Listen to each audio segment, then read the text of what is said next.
É que Você usa outro microfone?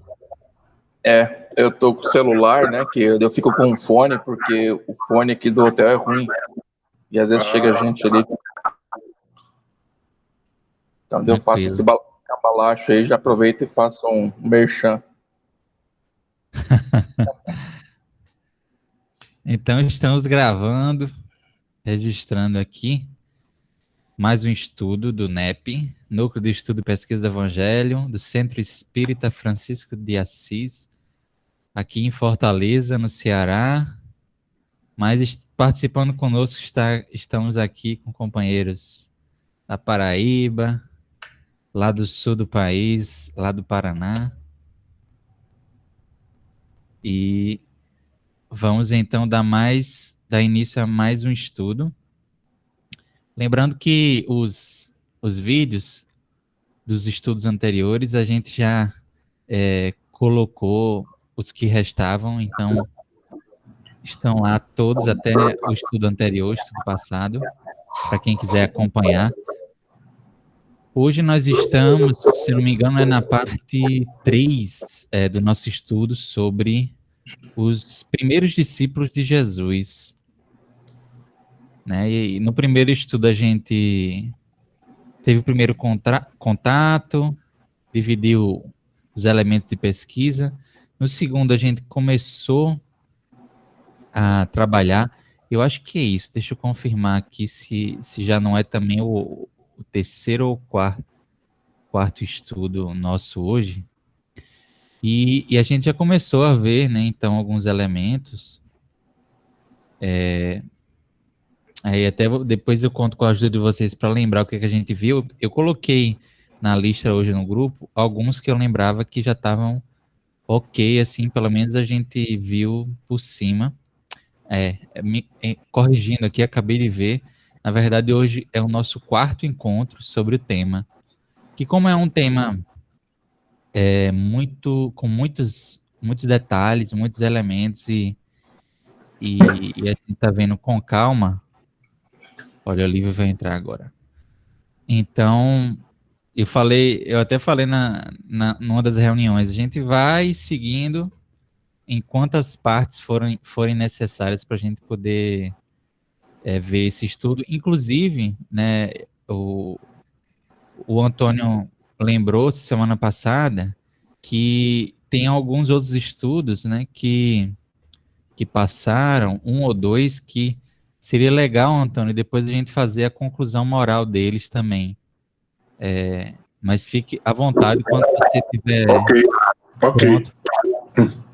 É só sugerir que a gente já marca a data para fazer essa conclusão, que foi muito legal na semana passada, o nosso estudo, concluindo o tema da tentação no deserto. Ou se vocês acharem melhor, eu posso gravar o vídeo e mandar no grupo para não ocupar o horário do estudo normal. Acharem melhor, né? Tanto faz, né? Oi, Olívio, boa noite, meu amigo.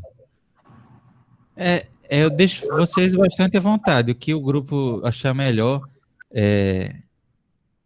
De qualquer forma, também, se a gente fizer um estudo específico, Antônio, seria bom, porque aí a gente tem aquela conversa, né? Aquele clima mais Com de certeza, com troca, né? certeza seria. Com certeza seria. Eu acho que não vai tirar nossa sequência, não. A gente voltar um pouquinho, ver um tema anterior e depois, por mim, não sei, os companheiros, vocês concordam, meus amigos? A gente fazer estudos? Tá ok, gente. Tá beleza. Ótimo. Vamos fazer então a nossa prece inicial. Israel, você pode fazer, meu amigo? Posso fazer sim. Vamos elevar o nosso pensamento. Agradecer ao Pai Maior, ao Mestre Jesus, nosso amigo de todas as horas. Obrigado, Mestre, por mais essa bendita oportunidade de estudo do seu Evangelho. e que possamos, através dos espíritos mentores de nosso grupo de estudo, nos inspirarmos para tirarmos o máximo de conhecimento de tudo que for abordado nessa noite. Que possamos tirar o espírito da letra e poder compreender os seus ensinos e seus desígnios, e assim aplicá-lo em nosso dia a dia, em nossas tarefas cotidianas, sendo as cartas vivas do Evangelho. Obrigado, Pai, por mais essa bendita oportunidade, aos mentores espirituais que nos auxiliam, e todos que aqui estão hoje, e aqueles que por algum motivo ou outro não puderam estar aqui no nosso estudo. Obrigado, que assim seja. Que assim seja. Então, meus queridos, Larissa acabou de terminar a reunião, já já ela entra com a gente. Vamos continuar, então, nosso estudo muito especial sobre os primeiros discípulos. Eu vou colocar em tela a passagem novamente, já que fazem 2 semanas que a gente não a vê. Deixa eu me colocar aqui, pronto. E aí, vamos fazer a leitura é para a gente recordar das passagens todas. Começando por Mateus, eu vou começar e aí a gente vai lendo. Mateus capítulo 4, versículos 18 a 25. Enquanto circulava junto ao mar da Galileia, viu 2 irmãos, Simão, chamado Pedro, e André, seu irmão, lançando a rede circular no mar, pois eram pescadores. Diz-lhes: Vinde após mim, e vos farei pescador de homens. Eles, deixando imediatamente as redes, seguiram-no. Avançando dali, viu outros 2 irmãos, Tiago, filho de Zebedeu, e João, seu irmão, no barco com Zebedeu, o pai deles, restaurando as suas redes, e os chamou. Eles, deixando imediatamente o barco e o pai, o seguiram.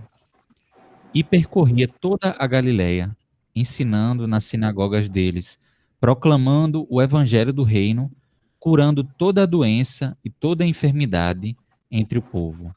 A sua fama espalhou-se pela Síria inteira e trouxeram-lhe todos os que estavam mal, acometidos de diversas doenças e tormentos, endemoniados, lunáticos e paralíticos, e ele os curou. E seguiram-no turbas numerosas da Galiléia, de Decápole, de Jerusalém, da Judéia e do outro lado do Jordão. Então, essa passagem, como está lá em Mateus. Interessante. Mateus, do confeito. Eita, tá travando, né? Tá travando para vocês também ou só para mim?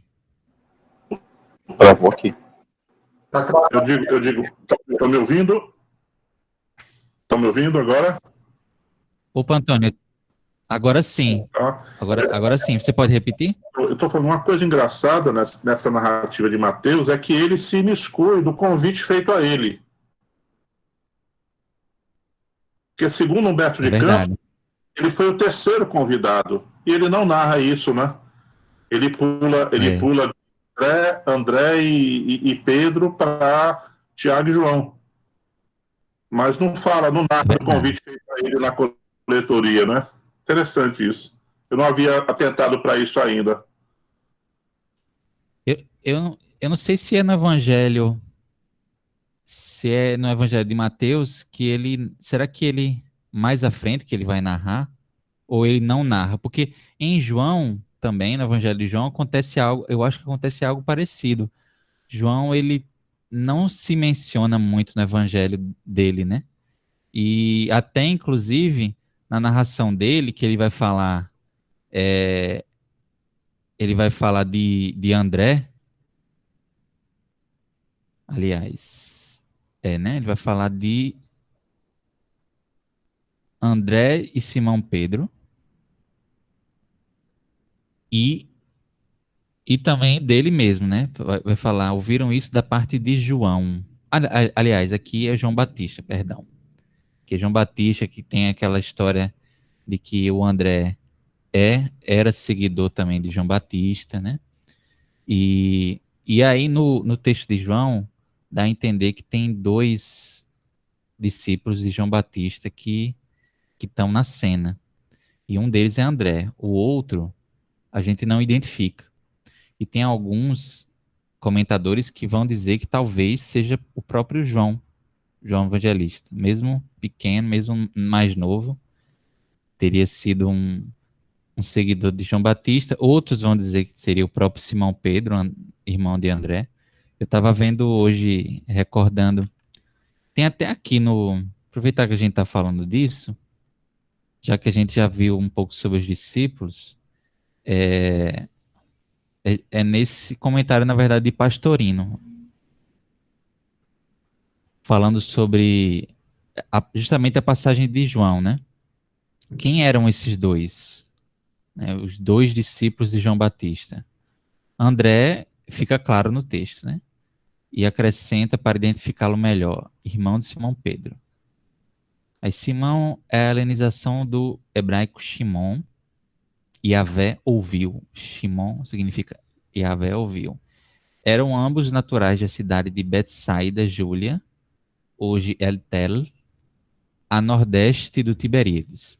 E o outro, reza a tradição, tratasse do próprio João, do próprio evangelista João, em vista dos pormenores narrados, que é o único a documentá-los. Essa questão, né, esses detalhes de que João narra estão só neles, né? Só no evangelho dele. E em todo o seu evangelho, ele jamais se cita. Ó, era essa informação que eu estava me esquecendo de falar para você. No evangelho de João, ele jamais se cita. Talvez Mateus também, como o Antônio colocou, talvez ele se abstém em alguns momentos de se citar também. Alguém quer comentar algo mais sobre isso? Alguma coisa que ficou? Porque isso foi algo até que ficou de uma dúvida nos estudos anteriores, aí é bom no início a gente já ir trazendo. Israel? Não, tem até em relação, acho que o evangelho de João também, outras questões até de Jesus, que às vezes os outros evangelistas entram mais em detalhe, onde João não entra muito, porque na verdade ele já conhece Jesus, né? Ele, vamos dizer assim, ele conviveu com Jesus sempre, ele desde novo, né? Então tem alguns detalhes assim que ele não faz, ele vai mais no sentido objetivo dos textos dele, né? Na questão Jesus sendo esse ser. Agora me confundi um pouco aqui se é a característica dele sendo Jesus Messias, porque cada um tem uma características, né? Então tem algumas coisas nesse sentido também do texto dele, além dele não se citar, que ele não entra em pormenores, né, da vida de Jesus. Sim, sim. Interessante. Larissa entrou. Bem-vinda, Larissa. Oi, gente. Oi, Larissa. Aproveitando, Larissa, leia para a gente, então, o Evangelho de Lucas. Eu vou pular Marcos, porque Marcos, ele é a mesma narração de Mateus, só que mais resumida. Pode ser? E aí a gente já vai para Lucas. Tá, vamos lá. Lucas 5, 1 a 11. E sucedeu que, ao espremer-se a multidão em torno dele, para ouvir a palavra de Deus, ele mesmo estava de pé junto ao lago de Genezaré, e viu 2 barcos atracados junto ao lago. Os pescadores, tendo desembarcado deles, lavavam as redes. Entrando em um dos barcos, que era de Simão, pediu-lhe para afastar-se um pouco da terra. Após sentar-se, ensinava as turbas do barco. E quando acabou de falar, disse a Simão: Faze-te ao mar, e desce as vossas redes para a pescaria. Em resposta disse Simão: Comandante, labutando durante toda a noite, nada apanhamos, mas com base em tua palavra descerei as redes. Ao fazerem isso, recolheram uma numerosa quantidade de peixes. As redes deles se rompiam. E acenaram aos parceiros do outro lado do barco para vir arrastar as redes junto com eles. Vieram e encheram ambos os barcos, a ponto de se afundarem. Ao ver isso, Simão Pedro prosternou-se diante dos joelhos de Jesus, dizendo: Senhor, afasta-te de mim, porque sou um homem pecador.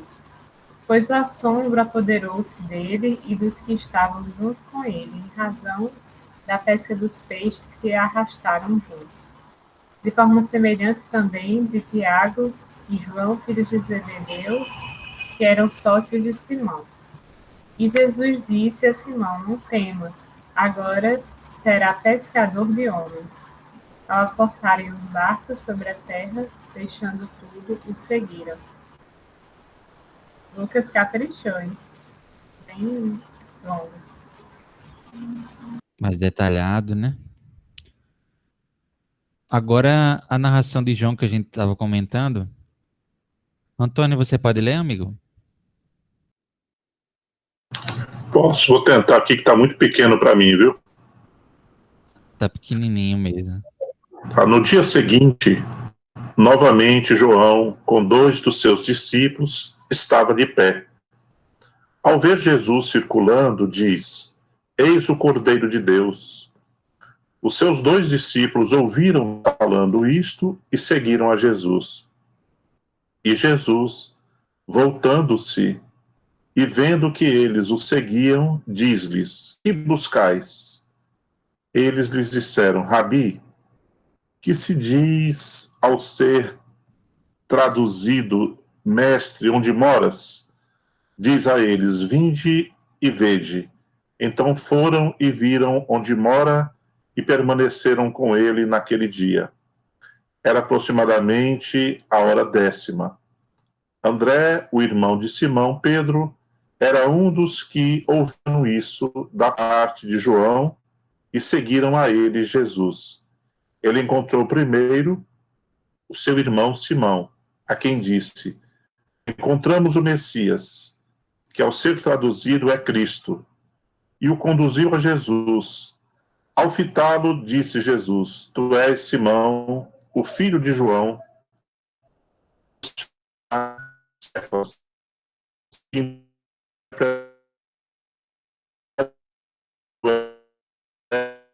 Pedro. Ótimo. Deu uma travadinha só no finalzinho, mas esse então é o Evangelho de João. Eu fiquei pensando aqui quando a gente chegar na conclusão moral, o que a gente vai poder tirar de lição dessa pergunta que eles fizeram a Jesus: Rabi, onde moras? Né? É. E tem uma informação adicional também nesse trecho, né? Uma revelação de que Jesus possuía uma casa. Jesus tinha uma casa onde eles foram para a casa de Jesus, onde Jesus estava, lá nas imediações, né? Então esse é um dado bem interessante também, né? Verdade, Antônio. Então, meus amigos, ficaram algumas questões, alguns elementos que faltaram para a gente ver, e na ordem aqui tem o elemento da rede. Essa pesquisa ficou com a Elis. Elis me mandou o material. Ela, infelizmente, não tá um tempinho longe da gente. A gente sente muita falta dela. Mas a gente vai ver, então, o material que ela mandou aqui. Interessante sobre essa questão da rede. E aí também fiquem à vontade se quiserem trazer algo. Deixa eu colocar aqui.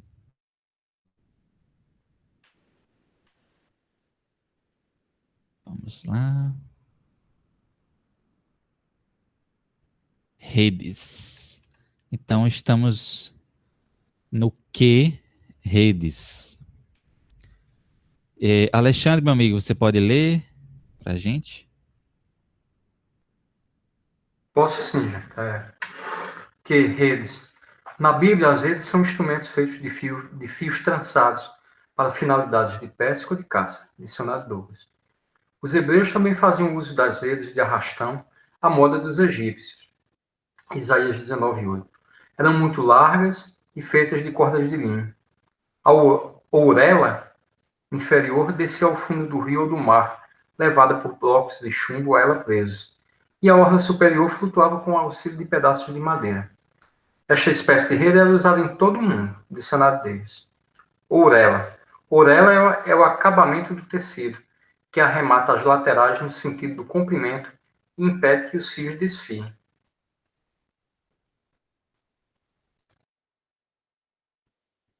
Pronto, com os detalhes sobre a rede usada na época.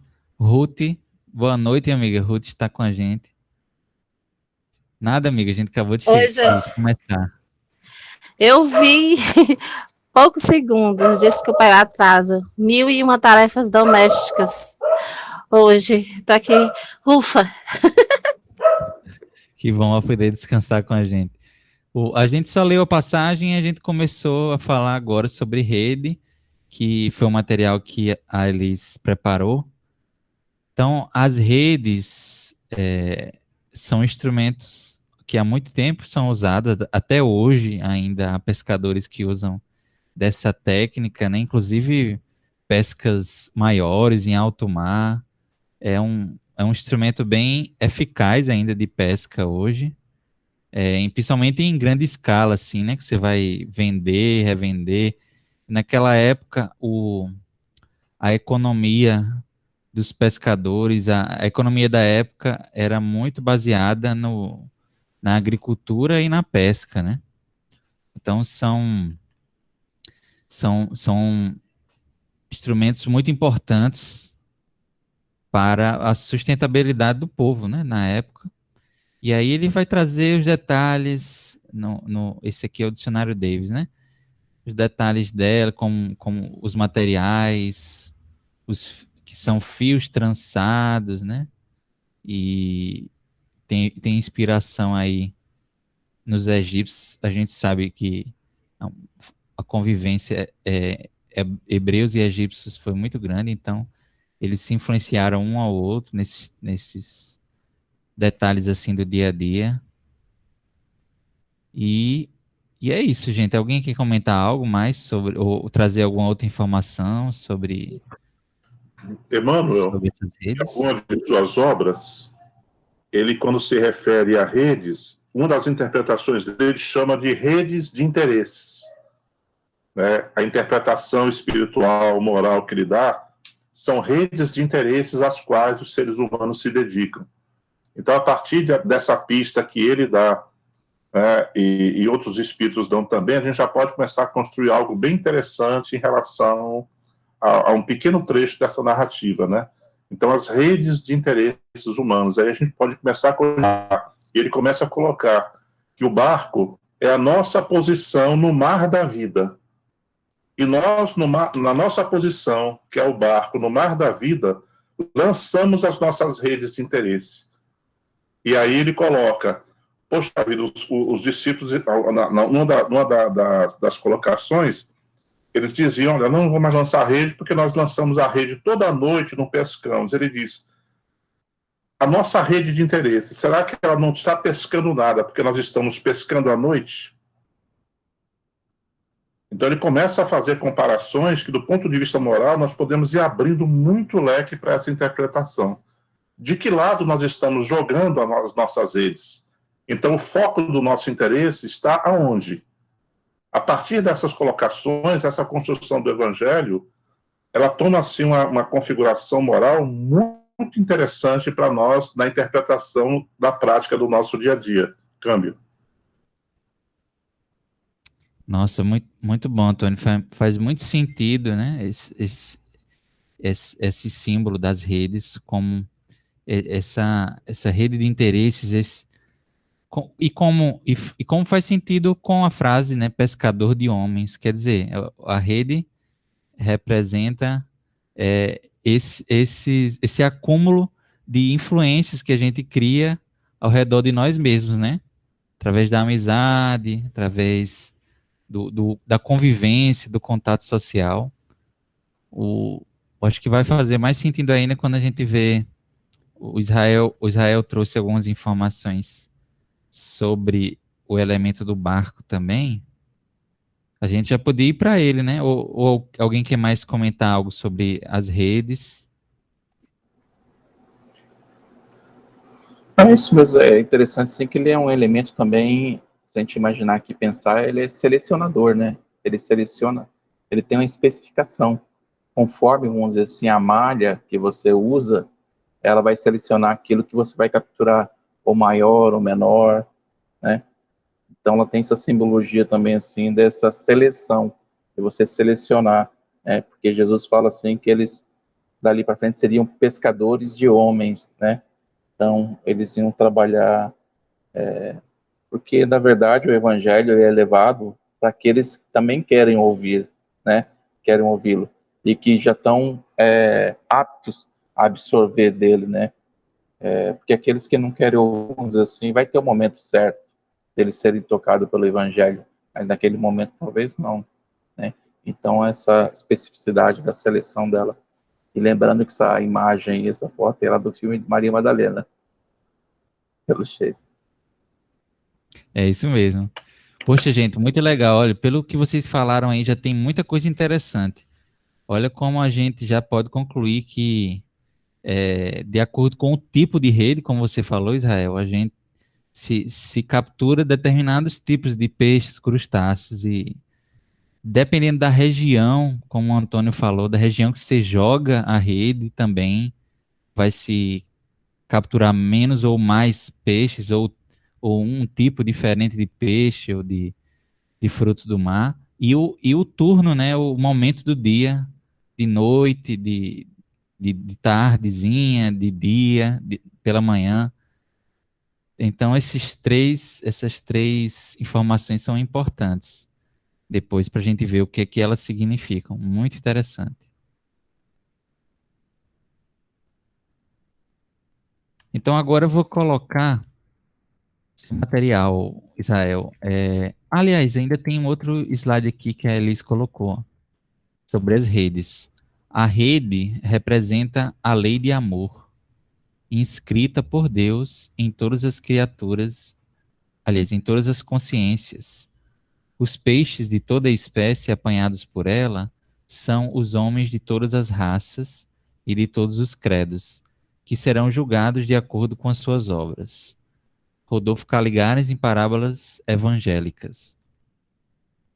Interessante, também tem muito a ver com a interpretação que a gente já estava vendo, né? Essa rede representando a lei de amor, justamente é o que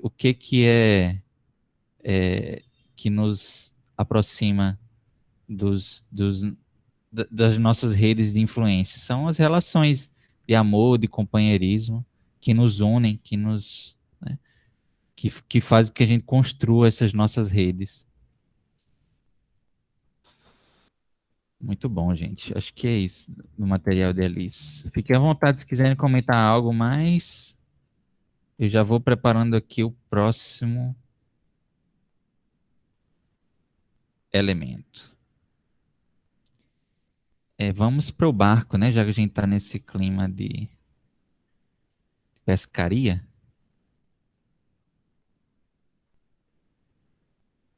Só um minutinho. Depois eu vou reunir todos num documento só para ficar mais fácil.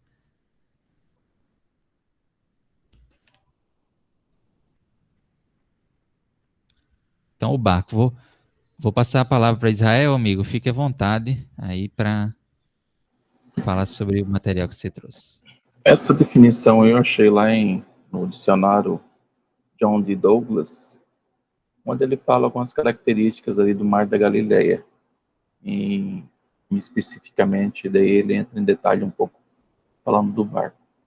No Mar da Galileia, os barcos da Galileia eram empregados principalmente para a pesca, mas também eram usados para as comunicações em geral entre um e outro lado do lago.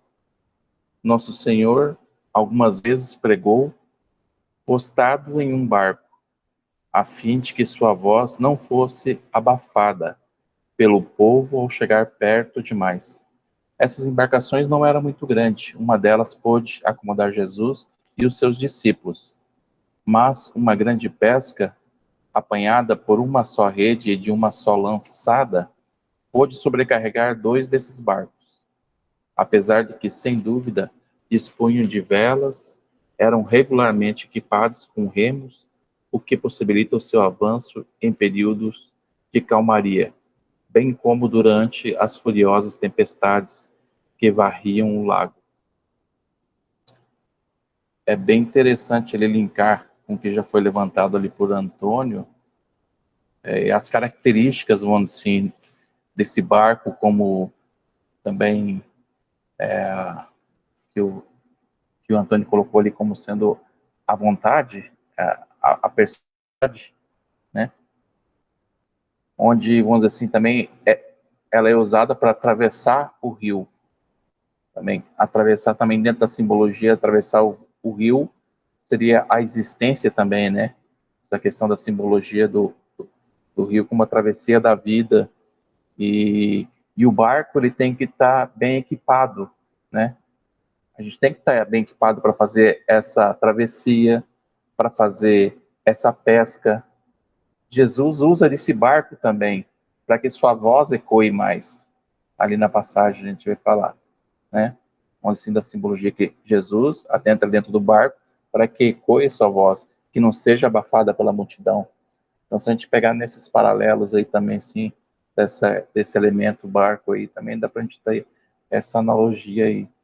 E também ali no finalzinho que ele fala assim, que ele tem que estar equipado, né, com remos. Então, a gente tem que estar equipado para cumprir esse papel com esse barco, de, de ser esse barco, vamos dizer assim, eficiente, né, em seu avanço em períodos de calmarias e também durante as tempestades furiosas, né.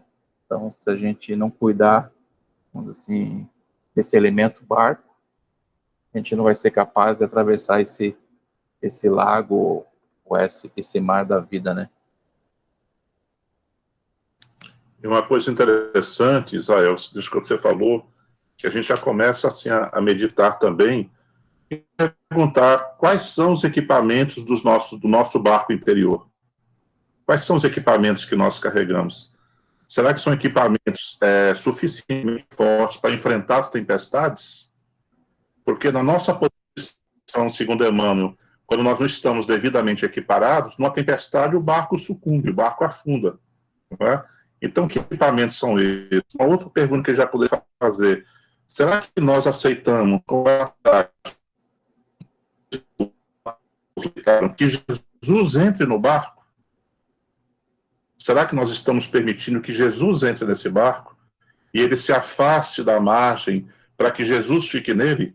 Ou será que nós não estamos nem permitindo isso? Então, pregações, a partir dessa passagem, a gente pode fazer já bem coerentes e bem pertinentes ao enunciado aí do Douglas, né? Câmbio.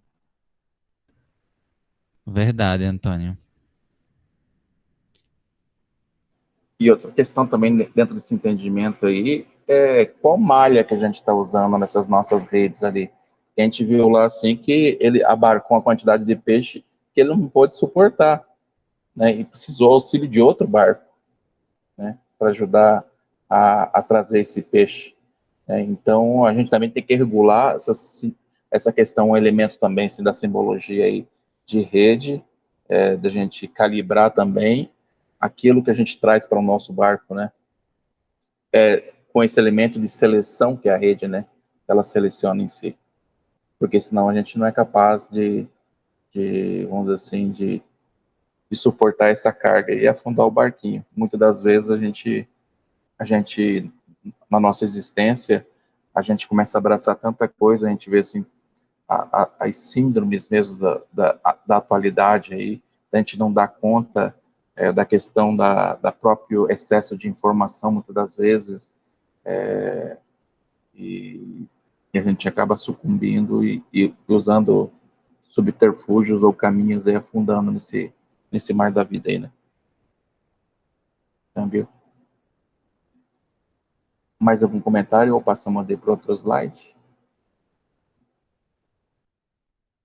Só mais um, com a licença de vocês. Nós também podemos perguntar, será que todas as pessoas têm redes? Porque a rede precisa ser construída, trançada, como falou lá. Ou será que muitos ainda estão com linha ou com a...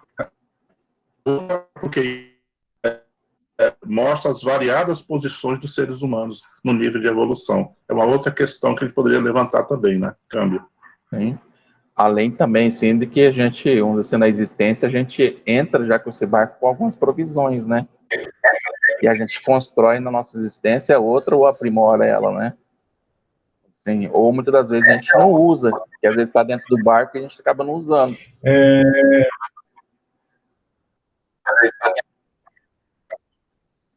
Oi, Olívio, pode falar, amigo. O Antônio fez uma boa colocação. Se a gente já tem azeite ou tem só a linha. Tem só a linha, né, Antônio? Só se tem azeites.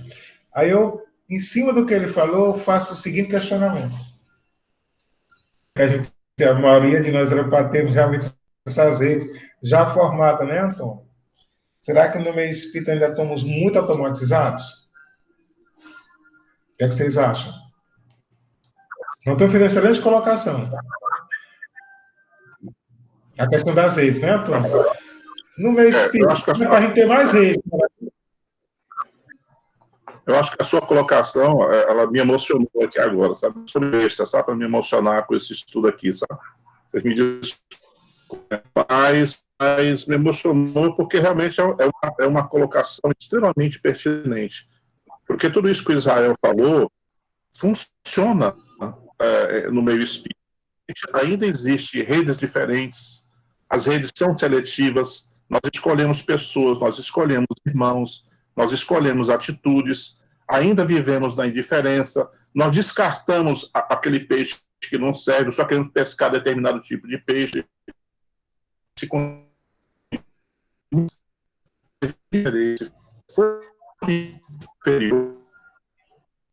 Nós não estamos conseguindo certo ainda. Nós temos que melhorar bastante, né, para entendermos que todos são irmãos. Né? Mas é uma colocação que eu acho extremamente pertinente e é uma colocação de cada um. Né? Cada um deve se ver o que está fazendo da sua vida no meio aonde atua. Né? Câmbio. Vou aqui do câmbio do Antônio, cara. Estou pegando aqui a história do câmbio dele, né? Que é uma boa maneira de começar e terminar, viu, Antônio? Mas eu tenho conversado com alguns amigos lá do Cefa e com outras pessoas que a gente ainda, e às vezes você pode passar 50 anos no espiritismo e não deixar de ser uma pessoa automatizada. Eu acho que a gente está mais do que nós, a gente quebrar esses paradigmas, né?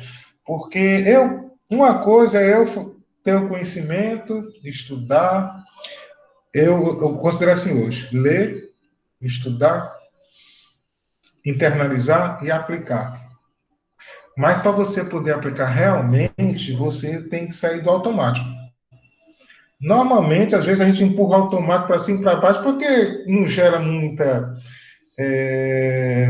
discussões internas da gente. É mais fácil, né? A gente joga no automático e vai levando a vida, entra no centro espírita, faz seu trabalho, acabou, mas deixa de realmente tentar internalizar e compreender como é realmente essa grande oportunidade que está dentro da doutrina.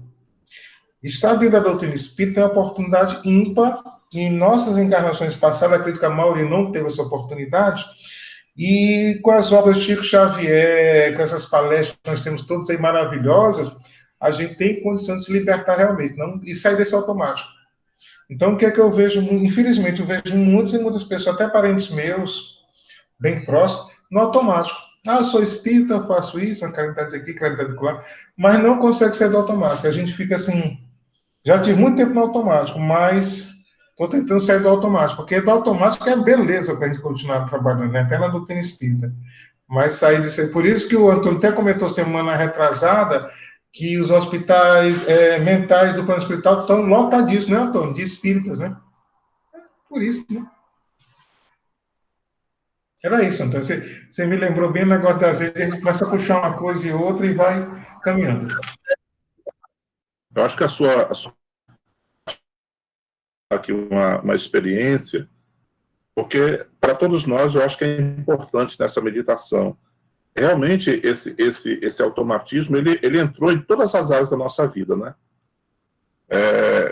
Antes de eu dizer o exemplo, a experiência que eu fiz o ano passado, comecei o ano passado e terminei no começo desse ano, né? Um pouco antes da pandemia, a coisa é tão louca de uma vez, você está no consultório onde a discussão de um havia uma coisa, outro havia dito outro, e um deles, na hora da discussão, eu intermediando, disse: você quer que eu prove o que você disse? Eu falei: mas como você disse isso? Resultado, eles conversavam e discutiam, um numa sala e outro na outra, por internet. Então, a comunicação do casal se dava por rede social dentro de casa. Então, vocês imaginem como esse automatismo ele afeta. Mas o que nós temos passado é parte de uma visão íntima de ampliar o leque de amizades, tentar melhorar as pessoas. Antônio, desculpa lhe interromper, amigo. Oi. Tá travando um pouco. Deixa eu lhe sugerir para você tirar sua câmera para a gente. Eu acho que talvez a gente vai lhe ouvir de maneira mais fluida. Eu não quero que a gente perca essa experiência. Pronto. Tá melhor agora? Pronto, tá melhor, amigo. Pode continuar. Tá melhor. Então, a experiência que eu fiz foi a seguinte: olha, eu vendo esse automatismo, vamos ampliar esse leque de amizades, né? Porque realmente isso que o Oli falou isso acontece há anos. As pessoas se limitam aí ao centro espírita, eu vou lá dar o passo, eu vou participar da mediúnica, saio, beijo, tchau, Deus abençoe, só semana que vem, e ninguém conversa mais, ele fica por isso mesmo, né? E eu cheguei e convidei pessoas, né, para conversar, para conhecer melhor. E essa experiência foi feita com 31 pessoas, dentre elas até presidentes de casas espíritas, né? E houveram pessoas que disseram: não, rapaz, eu gosto muito de você, não sei o que, olha, vamos marcar, segunda-feira a gente conversa. Até hoje eu estou esperando. Resultado: ninguém respondeu ao convite. Às vezes a pessoa dizia logo que não podia, eu dava logo leque: a gente pode tomar café da manhã, almoçar, fazer o lanche da tarde, tomar jantar ou a ceia da noite, que é para não dá desculpa da pessoa dizer que não tinha tempo. E nem assim aconteceu. E uma determinada feita, eu passei por um determinado problema, estava precisando conversar com alguém, e eu me liguei para duas pessoas que eu tinha como referência, né? Falei: olha, eu estou precisando conversar e tal. Não, rapaz, olha, porque eu estou um pouco aqui e tal, mas daqui a pouco eu te ligo. E não ligaram, não houve esse retorno. E eu me lembrei de um antigo colega de trabalho, que não tem nada de espírito, nem nada de espírita, e liguei para ele e falei, ele disse: olha, eu estou aqui na praia agora com a minha esposa e meus 2 filhos, eu não posso ir até você, mas se você vier até um bar aqui perto, aqui na praia, eu deixo 1 hora de lá e vou atender você. E eu fiz isso, ele ficou 1h10 comigo. Então você veja que as pessoas de dentro da casa não, por suas razões, que eu não sei quais são, né, devem ter suas razões, não aconteceu. Mas uma pessoa de fora, que não tinha nada a ver com a religião, se predispôs, que foi o samaritano daquela hora, né? Então é uma experiência que mostra exatamente isso que o livro está dizendo, né? Então existe realmente esse automatismo, né? Que realmente eu acho que cada um deveria procurar quebrar, né? Porque nós pertencemos a uma geração, e o Olívio também sabe disso, em que a gente sentava, comia bolo com café no fundo do centro espírita, na casa de uma senhora que estava lá, a gente comemorava as coisas juntos, a gente caminhava assim juntos, e não havia toda essa separação que há hoje, né? Então eu acho que esse assunto que o Olívio está trazendo merece realmente uma meditação em cima dessa passagem. Eu acho que merece porque se nós não tomarmos a iniciativa, nós nada faremos. Não adianta nós estarmos no net achando bonito, ver os dicionários, ver os mapas, os atlas. Sabe? Se nós não tomarmos a iniciativa de mudarmos a nossa conduta uns com os outros, a partir de nós mesmos, nós nada teremos feito a não ser figuração. Então, eu acho que é uma colocação pertinente que cabe a cada um de nós meditar. Câmbio. uma complementação, Antônio, demais.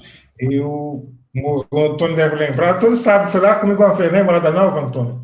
Lá a gente chegou lá, não tinha nada, né? Tinha um pessoal que se reunia lá, era uma coisa bem esdrúxula, né, o centro espírita lá.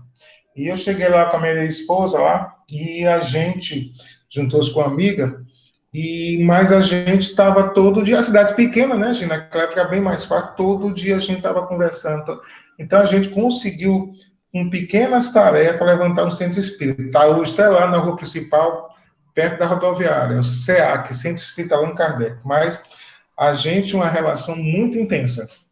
Era uma relação de umas 7, eram uns 3, 4 trabalhadores e uns 8 frequentadores, mas tínhamos uma relação muito intensa. Cidade pequena, né, gente? Todo dia a gente se via, todo dia a gente trabalhava, todo dia a gente trocava ideia. Então, foi através disso que o centro cresceu muito, né? O Antônio já foi lá comigo uma vez, né? A gente deixou lá levantado o centro, cheio de tarefa, até hoje está lá. O pessoal, acho que outro dia me encontrei com ele depois de 20 anos, 20 e poucos anos, me reencontrei com eles. Me encontraram aí na internet, mas era uma relação muito, muito íntima, de parceria, que até hoje a gente tem parceria com eles lá. Mas era uma coisa maravilhosa mesmo. Eram verdadeiros irmãos. Era muito bom. Câmbio, Antônio Carlos. Ruth, você ia falar alguma coisa, amiga? Não, eu tava pensando, porque eu passei uma semana sem vir, aí antes do nosso encontro, enquanto eu estava esperando da hora para o Uber diminuir o preço, eu, eu fiquei assistindo uma palestra do Haroldo sobre Simão Pedro, né? E ele contava um episódio que Humberto de Campos relata em um livro, em que ele aos poucos, né? Ele foi se lapidando, né? Esse diamante que se tornou Pedro. E ele, em determinado momento, ele já estava na casa do caminho.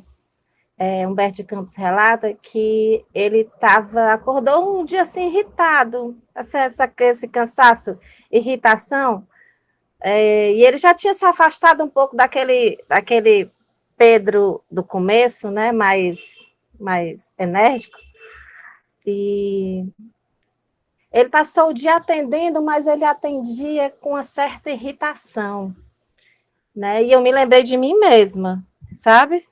Durante a minha tarde, durante o meu labor, que tinha sido mais ou menos assim, sabe? Aí, ao final da tarde, do dia, ele atendeu todos e ele se recolheu. E ele escutou uma batida na porta e ele disse, já encerramos os trabalhos, né?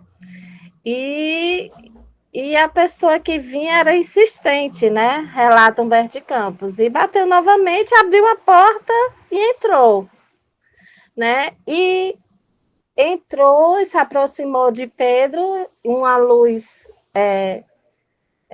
refletiu sobre essa pessoa que entrava e Pedro viu Jesus. E ele diz a Pedro... eu não me lembro agora das palavras que eu ouvi há pouco tempo, porque minha memória é péssima, mas ele disse que ele tinha pedido só para ele acolher aquelas pessoas. No livro relata uma outra palavra, mas apacentar as minhas ovelhas. Pedro, eu te pedi apenas para que tu apacentaste as minhas ovelhas.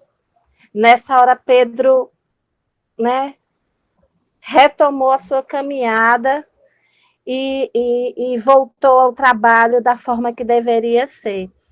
E essa batida na porta e essa entrada, né, de Jesus, assim, eu acho que a gente está vivendo esse momento, quando a gente faz essas reflexões, em meio a um estudo como esse, onde a gente está, né, com dados de pesquisas, trazendo aqui, eclode, em meio ao estudo, essas reflexões sobre a nossa pertinente vida atual enquanto espíritas, né, que estamos tentando ser, é Jesus batendo e entrando na porta, né? Chegando até nós e dizendo: eu te pedi apenas que apacentastes minhas ovelhas, né? Para a gente acordar, né? Para a gente observar a gente mesmo, né? Porque a gente está nesse automatismo, né? Às vezes até no nosso dia a dia, no nosso trabalho, nossa vida, seja, às vezes a gente se pega com essas atitudes, né? Pedindo para entrar no nosso barquinho, né? Para navegar com a gente. Eu me lembrei dessa passagem que eu ouvi, que eu achei que era pertinente com essa nossa reflexão agora. Câmbio? Com certeza, Ruth. Reflexões muito importantes, pessoal. E engraçado que eu estava pensando nisso nesses últimos dias. Parece que vocês estão lendo minha mente fazendo essas reflexões sobre o movimento espírita e sobre mim mesmo, sobre como a gente precisa se vigiar de cair nesses automatismos, principalmente a gente que vive uma rotina, até às vezes a gente faz parte de estudos como esse aqui que a gente está, e convive semanalmente com as pessoas, mas muitas vezes não prestando atenção um no outro, né? É importante, graças a Deus aqui no Ceará, eu tive a oportunidade de encontrar umas amigas assim que já chegaram a nos ajudar e nos ajudam bastante. É um presente que a gente recebeu, viu? E principalmente nesse período que a gente vive, onde naturalmente a gente está mais parado e isolado, e estar parado é um estado que não é natural para nós, né? Enfim, mas tem muita coisa interessante para a gente ver. Vou passar para Israel para a gente seguir, mas essa reflexão é importantíssima. Eu acho que essa busca mesmo, de encontrar esse feeling, né? Que eu falo assim, de sair desses extremos, né? De ambos exemplos aí, as reflexões que a gente fez aqui. Tanto aquele que se acomoda nesse mar, muitas das vezes quando está na calmaria e não se instrumentaliza, né? Ou não adquire a experiência, ou não está instrumentado ou preparado para o momento que vem a tempestade, e assim que vira o tempo, a gente acaba naufragando também, assim, por improvisão, né? Por não estar preparado ou prevendo as tempestades. Ou se não, que né, o Olívio deu o exemplo ali, que muitos parece que estão pescando de linha, né? Mas eu acredito sim que muitas das vezes a gente tem afundado mais por pescar com rede, com malha muito fina. Às vezes está pescando, se sobrecarregando demais, né? A gente vê a gente muito mais sobrecarregado. Talvez esse na calmaria é aquele que se acomodou nesse mar da calmaria, mas não se acomode na calmaria que a tempestade tá por vir. Até passa o próximo slide aí, só para a gente fazer analogia agora que algumas figuras, a gente vê bem essa questão aí, como esse barco é pequeno também, né? E muitas das vezes frágil, mas não que não é capaz de resistir à tempestade, mas se você não está preparado e com essa provisão, né? A gente está muito mais com risco de naufragar e afundar. Então, por exemplo, ali, só para a gente ter analogia, é um barco que não cabia muitas pessoas, fugindo um pouco, indo para o elemento mais físico mesmo, né? Material, assim, do elemento, né? Então, a gente vai ver, assim, que era um barco que ele tinha remos, que nem falou na passagem lá, que poderia ser navegado nas calmarias através dos remos, ou um mar um pouco mais agitado, vamos dizer assim, usando a vela também, e se beneficiando do vento também, né, para navegar mais rápido. E se quiser daí também passar mais um slide ali, que aí tem um barco que foi encontrado lá no Mar da Galileia, um período que deu uma seca lá e abaixou a água, e eles encontraram esses restos no barco, onde eles fizeram a análise. Ele é mais ou menos do período 1 da era cristã, então talvez seria um barco desse, talvez poderia até ter barcos maiores, vamos dizer assim, apesar que quando fala em navios ou outros tipos de embarcações, tinha maiores, mas geralmente mais no mar Mediterrâneo, né, navegava mais no mar ali, então eram embarcações, vamos dizer assim, que não eram tão vultuosas, né, apesar do lago ser muito grande e às vezes a gente vê assim relatos das tempestades muito fortes. Até hoje em dia, acho que teve um tempinho atrás aí, teve um relato lá de uma tempestade bem forte que teve no Mar da Galileia lá. E daí tem uma réplica aí que é em miniatura, mais ou menos do barco da época, desse um barco, que está lá no museu também, né? A gente tem mais ou menos noção de como que é esse barco. E até é interessante que esse barco é um instrumento, assim, é um elemento, nossa, é muito essencial, né, na vida humana. E muitas das vezes eu faço analogia também, assim, até com o próprio animal, o cavalo mesmo, que seria do homem, muitas das vezes, assim, do que ele avançou com auxílio, vamos dizer assim, desse ser, vamos dizer assim, que auxiliou tanto o homem, né, na evolução dele e qualidade de vida. E a gente pensar que não só essas embarcações, mas as embarcações daqueles que desbravavam, vamos dizer assim, a América do Sul, ou que navegavam nos mares, as embarcações era uma embarcação muito pequena, né? Então você vê esse barco estando bem preparado e sendo manejado por um capitão eficiente, ele é capaz de muita coisa, né? E ali mais ou menos a dimensão, para a gente ter dimensão do tamanho dele, comparando com um carro e um ônibus ali, a gente vai ver assim que não é uma embarcação muito volumosa, cabe 12 apóstolos, bem. E basicamente barco é isso aí. Tem que eu mandei para você, acabei de mandar para o Ismael em um slide ali, que tinha um conteúdo ali que é sócio e companheiro, que eu não tinha achado muito esse elemento. Eu achei numa biblioteca que na internet, né? E achei interessante, sim, o comentário. Ele discorre, vamos dizer assim, essa questão sobre a pescaria, até comenta um pouco, até contempla e completa um pouco daquilo que a gente está falando entre barco e pescadores. Quer ler, Ismael?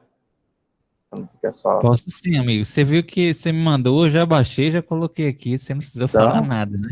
Pura eficiência. Então, estamos sintonizados. Eu gostei, eu vou ler, mas antes eu queria só comentar rapidinho o que você falou. Eu gostei muito quando você comparou essa figura do barco com o cavalo, e eu não me lembrava dessa simbologia que a gente podia fazer do barco, do navio, da caravela, como esse símbolo de quem está entrando numa aventura, na aventura da vida, né? Desbravando. É o símbolo dos grandes desbravadores. Foi a forma que a gente descobriu na antiguidade de descobrir o nosso mundo, né? Então, o barco é um instrumento para descobrir o nosso mundo interno, né? Entrando já na parte da comparação, né? E é preciso ter coragem para entrar no barco e desbravar. Eu achei que tem muito a ver com a interpretação que já vem trazida pelo Antônio desde o início. Muito legal, não tinha percebido esse ponto aí dessa simbologia do barco. E só lembrando que o cavalo lá do hebraico é muito parecido quase com a sonoridade de Jesus, né? Jesus. Isso. Para a pronúncia da palavra em hebraico, cavalo.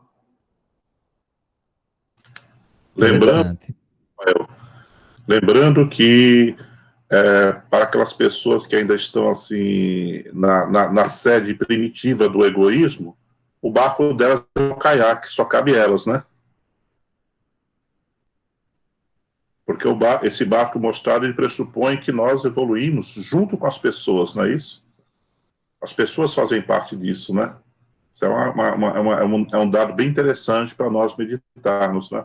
Assim como você falou que, chegando aqui, recebeu ajuda de algumas pessoas, né? E realmente nós precisamos uns dos outros, né? Essa conscientização é uma conscientização que, para se ter, é preciso ter destituído muito do orgulho e é preciso ter humildade para aceitar, né? Câmbio. Muito bom, Antônio. Eu estava pensando aqui, quem está navegando num barco, ele depende de vários fatores. Tem esse fator que você falou. Primeiro, o vento, que é um fator natural, né? E se o vento, se há calmaria, se o vento está mais ameno e não dá para navegar com ele, você precisa necessariamente, principalmente num barco da época, de pessoas que vão revezar os remos, né? Se a gente for pegar só um remo e remar para um lado, na verdade você vai estar remando em círculos, né? Então, Excelente achei que comparação. faz muito sentido nesse barco, como você falou, a gente tem que ter esse trabalho coletivo. Sim, vamos ler aqui então esse slide que o Israel nos trouxe. Pescadores nos evangelhos, sócio companheiro, pescadores nos evangelhos. Os evangelhos revelam que Simão Pedro tinha sócios. Eu estou vendo que já vai ter muito a ver com o que a gente está falando. Revelam que Simão Pedro tinha sócios no seu negócio de pesca. Os que foram ajudar Pedro numa pesca milagrosa eram seus associados no outro barco. Eruditos explicam que os pescadores podiam formar cooperativas para conseguir contratos ou licenças de pesca. Talvez tenha sido dessa forma que Pedro, André, os filhos de Zebedeu e seus sócios conseguiram autorização para ter seu negócio de pesca. As escrituras não dizem se esses pescadores galileus eram os donos dos barcos e do equipamento que usavam. Alguns acham que sim. De fato, a Bíblia diz que Jesus entrou num barco que era o de Simão, em Lucas capítulo 5, versículo 3. No entanto, um artigo especializado no assunto diz que não dá para descartar a possibilidade de que os barcos, na verdade, pertencessem aos corretores e fossem usados pela cooperativa. Seja como for, as escrituras dizem que Tiago e João estavam consertando suas redes. Pode ser que os pescadores também tivessem de negociar para vender o que tinham pescado e, conforme a necessidade, contratar diaristas.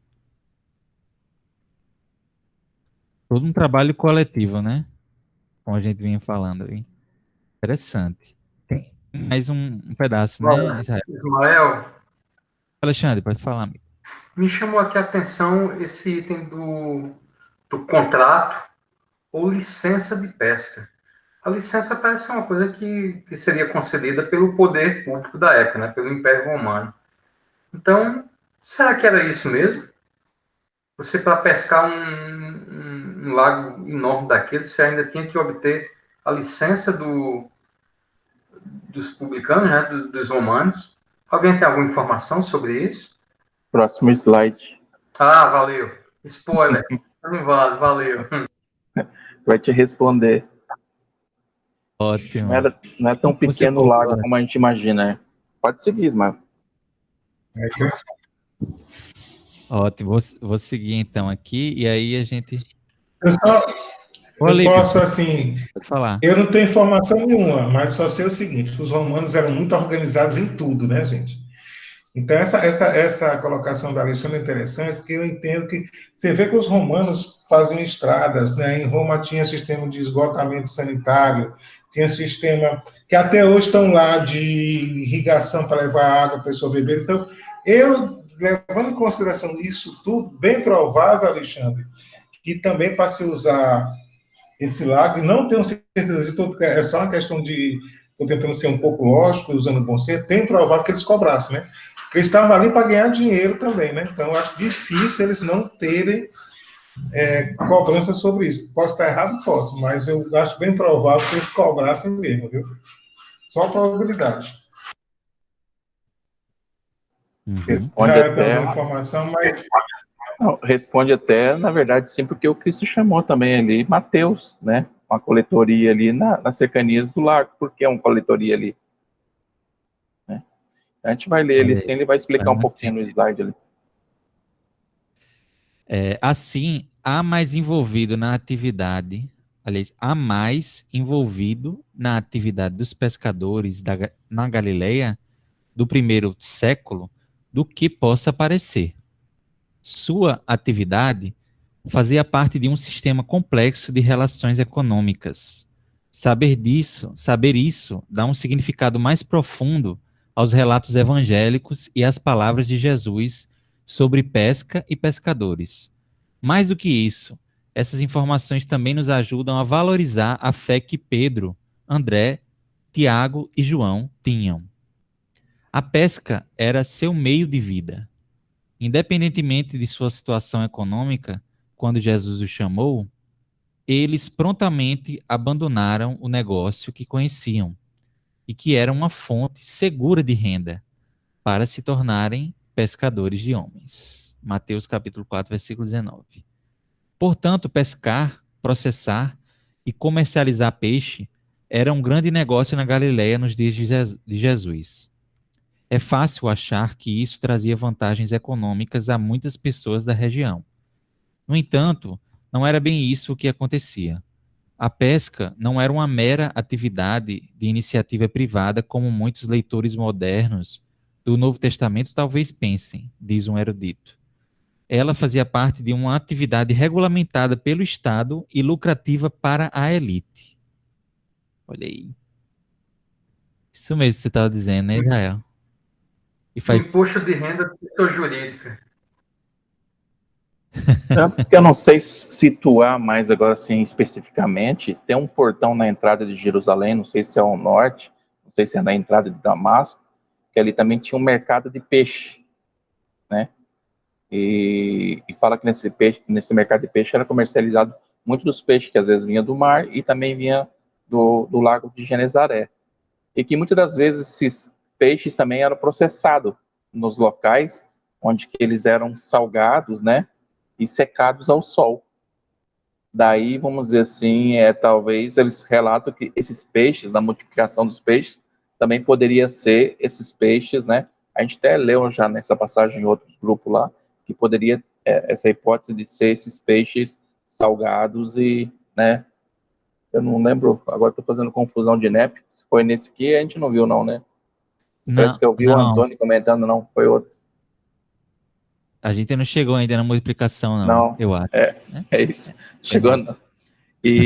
Então, talvez, vamos dizer assim, por uma caminhada mais extensa ou por um local mais inóspito, talvez você levaria até esse peixe dessecado, vamos dizer assim, e onde cada um levava para uma viagem, de repente era também uma hipótese de multiplicar, né? Mas não é o assunto de hoje, vamos comentar aqui. Mas muito interessante, Israel, que você trouxe aqui. Complementou não só o que a gente estava falando, mas deu essas informações bem completas sobre esse ponto que a gente ainda não tinha falado, que era a pescaria na época, né? A importância econômica, como é que ela acontecia, como é que se colocava a figura do pescador na época, para contextualizar culturalmente, economicamente. Foi muito bom mesmo. Mais alguém quer comentar algo sobre esse ponto? Pode falar, Lu. só para, assim, Olívio, Ismael, é fonte de proteína, né, gente? Sem proteína o homem não sobrevive. Eu acho que naquela região, eu não me recordo ali, por exemplo, qual a nossa fonte de proteína hoje aqui? Os rebanhos, né? Temos também o peixe, né? Mas que para lá, para aquela região, salvo engano, devia ser mesmo o peixe, né? A fonte de proteína deles, né? Deveria ser o peixe mesmo, porque não tá certo, tinha os carneiros, tá certo, talvez tivesse bodes, mas talvez a grande fonte de proteína, posso estar enganado, mas acho que era a piscicultura mesmo, né? É, a pecuária na época, apesar de existir, não é tão aprimorada como hoje, que a gente tem uma produção em larga escala, né? Já os mares, eles eram abundantes, né? de peixes, Então, eu acho que faz sentido, sim, Olívio, sua afirmação. Vamos, então, seguindo para o material que Larissa preparou, e com ele a gente vai encerrar os nossos elementos. E então, na próxima semana, a gente já poderia, inclusive, fazer a conclusão moral. Ou então, na verdade, deixar para outra, na semana que vem a gente.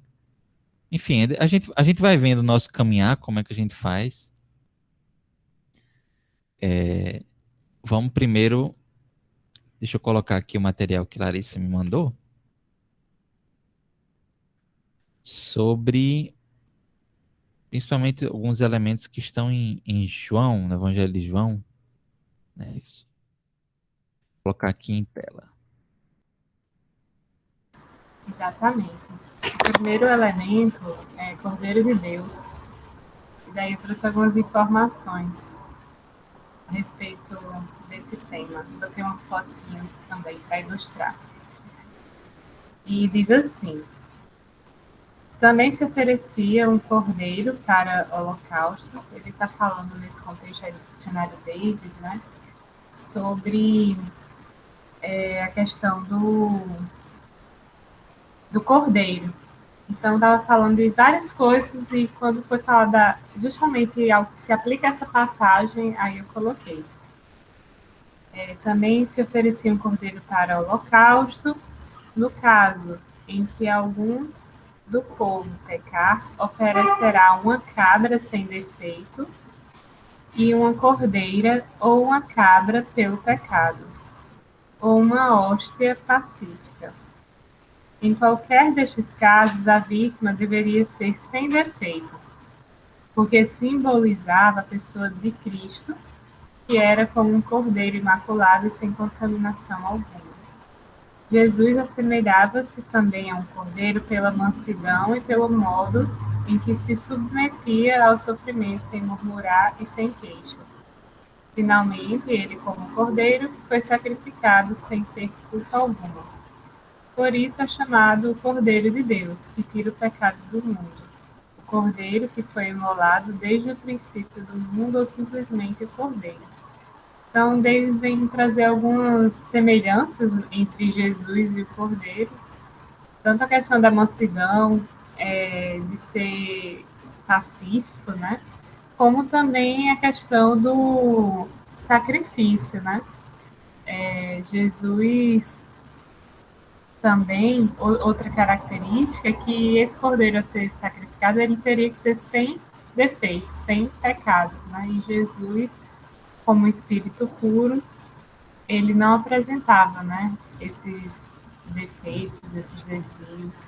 Mas são algumas relações. Larissa, Oi. Desculpe te interromper, tu ia falar mais alto sobre...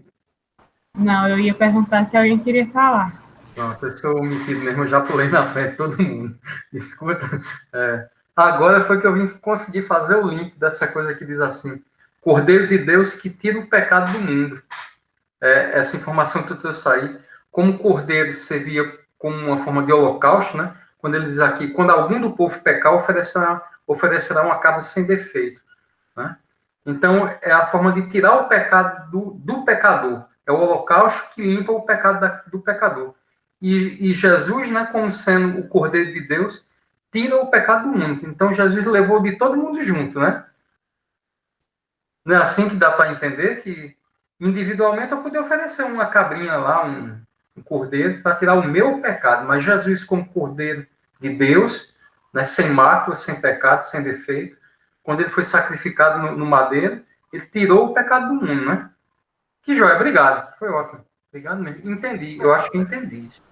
Pois é, a gente passa a entender o contexto daquela época, né? O contexto dos sacrifícios, do que significavam os sacrifícios para aquele povo, e daí a gente passa a entender o porquê de certas alegorias, né? Apesar de a gente não acreditar que outra pessoa vai tirar as nossas culpas, né? A gente sabe da nossa responsabilidade, mas a gente entende a mensagem que está do contexto. Uma coisa interessante, Larissa, é que essas normas aí eram normas de conduta, não é, para a pessoa que pecasse. Mas, antigamente, nas comemorações do Yom Kippur, né, que era o dia do perdão universal, né, era até um dado que era para ter falado da vez passada, eram sacrificados 2 cordeiros, um para Deus e o outro era para exatamente aquele demônio que eu mostrei semana passada, o Azazel, no deserto. Ele era solto no deserto para morrer no deserto. Porque eles acreditam em agradar as 2 forças. Então oferecia um cordeiro. Isso no Yom Kippur, que é diferente dessa norma social aqui, certo? Um para Deus e o outro ele era largado no deserto para morrer sozinho no deserto, que era, segundo a crença deles, a morada dos demônios, né? Então, a gente vê como essa figura do cordeiro ela tem essa função. Muito bom, Antônio.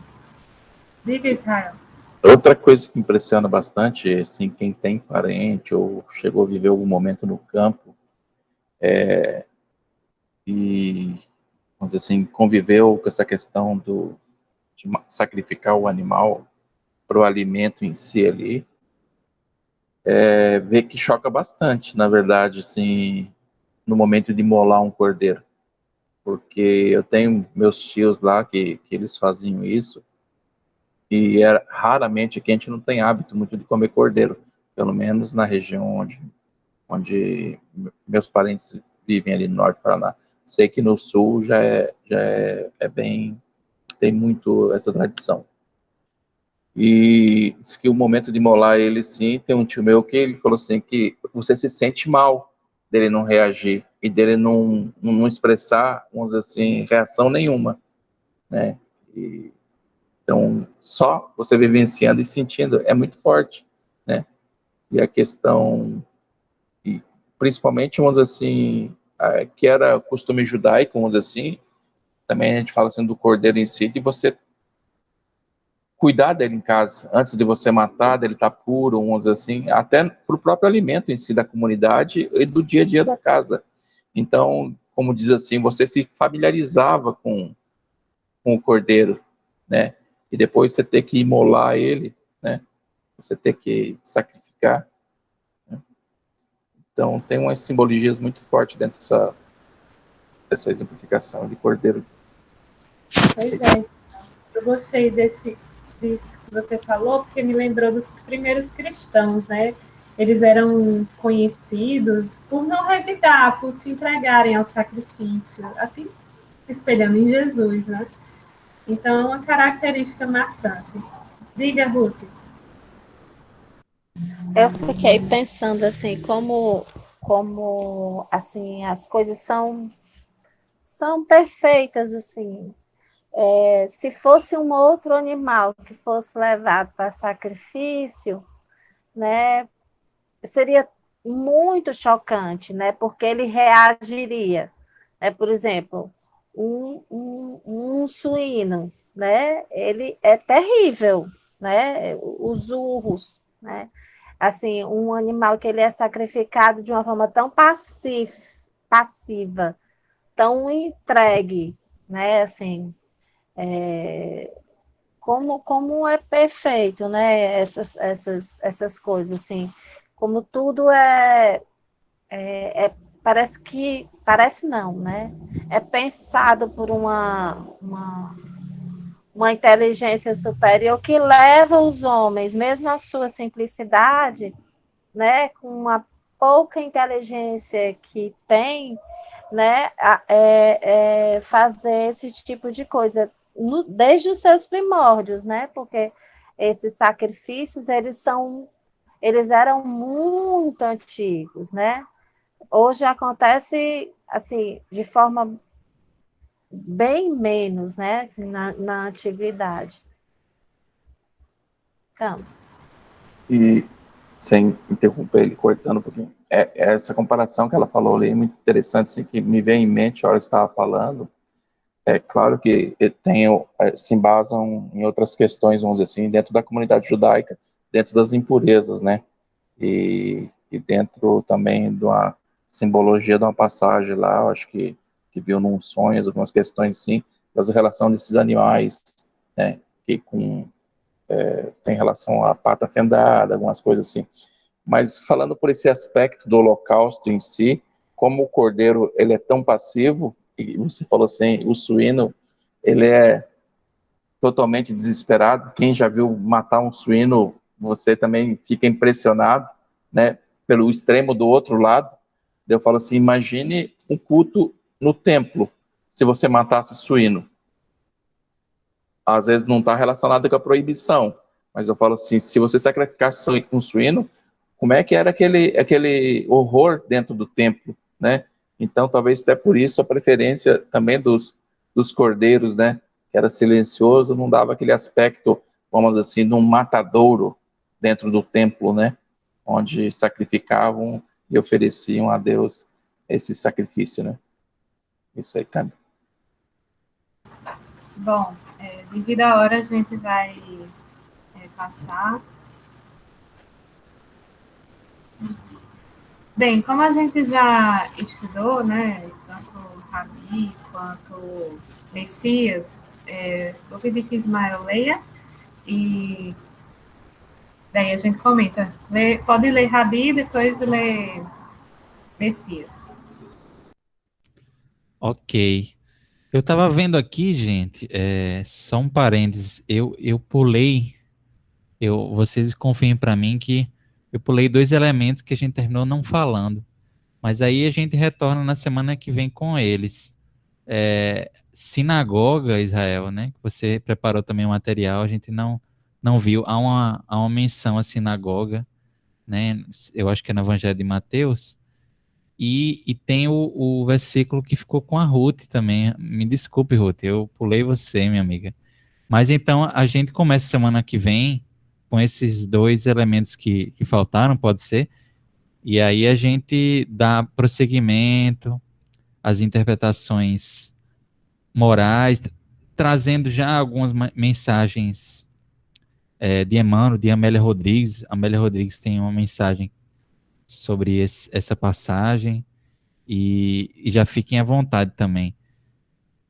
E Larissa, inclusive, se quiser, se você achar que não dá tempo, quiser deixar algum elemento para a semana que vem, também fique à vontade. A gente viu que esse ponto do cordeiro, né? Esse ponto do cordeiro tem tantas coisas que vocês trouxeram aqui que eu não tinha pensado, né? Desde do comportamento do cordeiro, aí depois a questão dos sacrifícios. Essa parte do sacrifício é um tema bem interessante, até porque o próprio Jesus, ele fala dele em alguns momentos, né? Misericórdia quero, e não sacrifícios, não oferendas. Quer dizer, ele ressignifica esse sacrifício, muito embora esse cordeiro, esse sacrifício do Cordeiro de Deus, a gente já viu que tem uma simbologia muito mais profunda, né?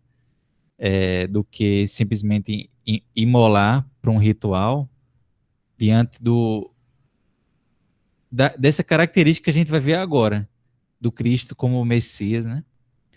Então, Rabi, com 2 Bs. Ismael, já que falta só 5 minutos, a gente pode ir para a hora 10ª, que é algo mais curto, e deixa Rabi e Messias para o próximo. Ótimo. Pode ler. Ser.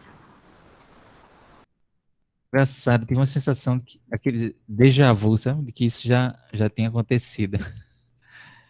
É ótimo, porque esse detalhe da hora 10ª é um detalhe mais que a gente consegue passar mais rápido, né? Hora 10ª. Pelos cálculos mais usuais, seriam 16 horas, né? 4 da tarde. Talvez tarde demais para voltar a pé para casa, antes que caísse a noite, ficando aí subtendido que uma pessoa hospitaleira os convidou a pernoitar em sua casa. Essa hora 10ª está lá no Evangelho de João, né? Lembrando que os evangelhos, eles falam de narrações que muito provavelmente aconteceram em horários distintos em locais, talvez até locais distintos, como a gente já viu.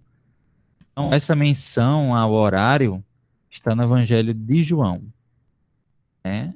Quando, deixa eu até aqui pegar o contexto, era aproximadamente a hora 1 décima, quando o André chegou para o Simão Pedro e, e o levou para Jesus, né? Foi, foi esse momento, é o versículo 39 e 40, quando Jesus diz para eles, vinde e vê de onde eu moro, né?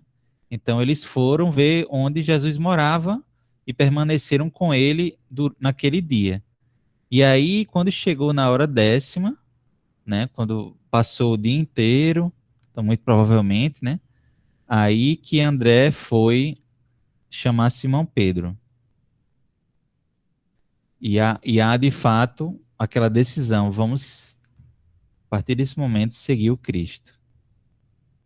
É isso mesmo, né? Eu, quando fala assim, uma pessoa hospitaleira os convidou a pernoitar em sua casa, seria Jesus? Porque no 1:38 diz, mestre, onde moras? E Jesus diz, vinde e vede. Então foram e viram onde mora. É como se Jesus tivesse sido esse anfitrião. Sim. Eu estou entendendo errado? Eu acho que é isso mesmo. É isso mesmo, pessoal? Vocês concordam? O Dave, o Kim, né, parece estar falando justamente sobre esse comportamento de Jesus. Sim, parece que ele está falando isso mesmo. Né? Agora eu só queria tirar uma dúvida. Essa aí é a hora 10ª ou é a hora 1 décima? É hora 10ª, né? Eu falei 1 décima, mas foi Porque aqui. é outra coisa. Por isso que eu queria entender. É 10ª hora que está escrito lá, né? Então tá bom. É 10ª hora. E aí eu coloquei uma tabelinha mostrando, a primeira hora iniciava-se no levante do sol. Terceira hora iniciava-se às 9 horas. A sexta hora é ao meio-dia. A nona hora, 3 da tarde. Então, a 10ª hora, 16 horas. Para a gente ter uma noção. Pois é isso, gente. É isso mesmo.